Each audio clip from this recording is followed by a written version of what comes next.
The situation on the ground is grim, and we are seeing, particularly in the rural areas, a couple of places where you have whole villages being flattened.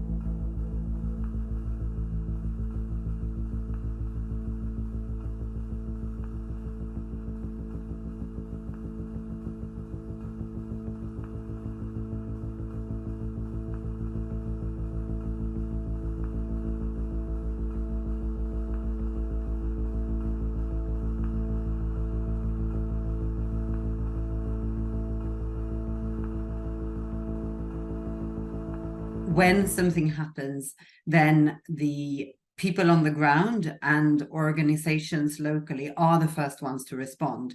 And one thing that we really are seeing now, I think, as well, with the increased number of crises and disasters that are happening, not the least escalated because of climate change, is that the divisions traditionally between humanitarian recovery, development, etc., they are being increasingly blurred in the so-called, nexus approaches that we are working on.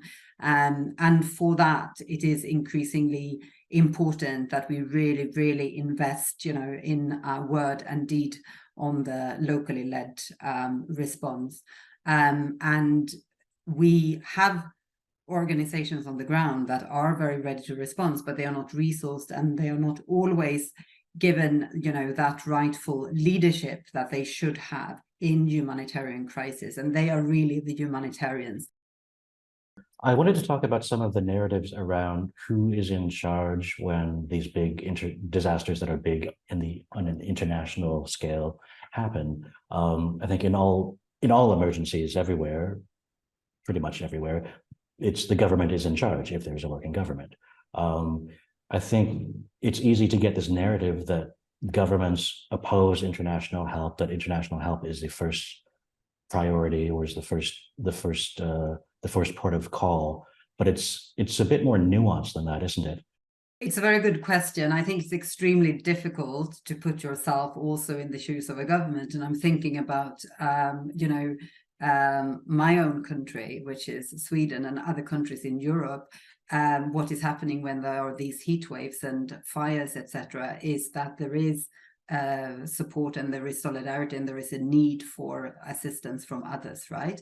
But every country, I think, wants to keep that leadership. And what we are seeing in Morocco at the moment, I think it is very, very challenging situation. And I do think that we also need to be mindful of that, and we need to coordinate closely with the authorities in this case. And this is obviously something that our local partner organizations on the ground are doing.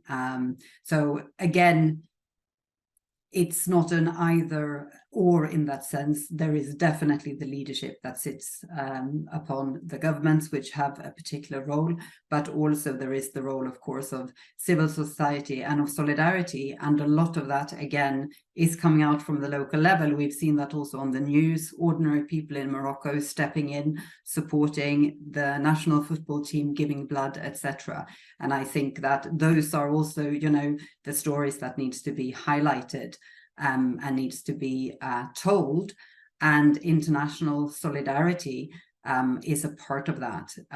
But it is, not often the main part. And so I think we also need to be conscious of, what is being reported, what is being told, and which stories that we are highlighting.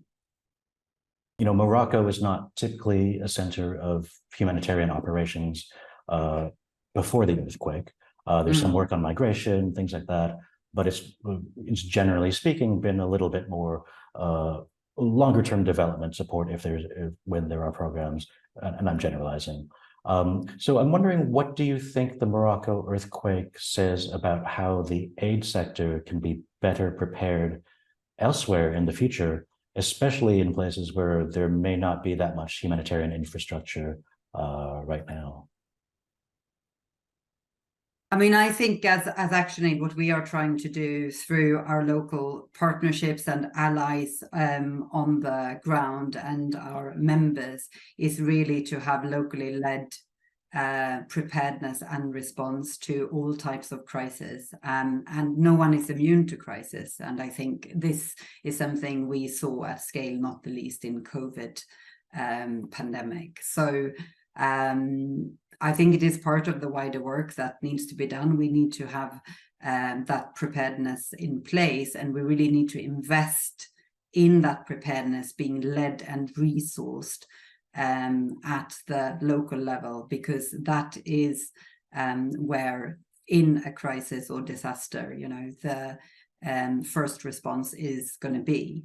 And as mentioned before, particularly with the escalating climate crisis that affects the humanitarian system in many different ways, if there is an increased need that is not being met, but it also means that the overall gap between needs and resources, of course, is affected. And there is definitely more need than ever before then to make sure that we really invest where there will be the most efficient return. And we have seen from the work that we are doing as ActionAid that is definitely resourcing, trusting, and investing in women and young people's leadership in crisis and disasters.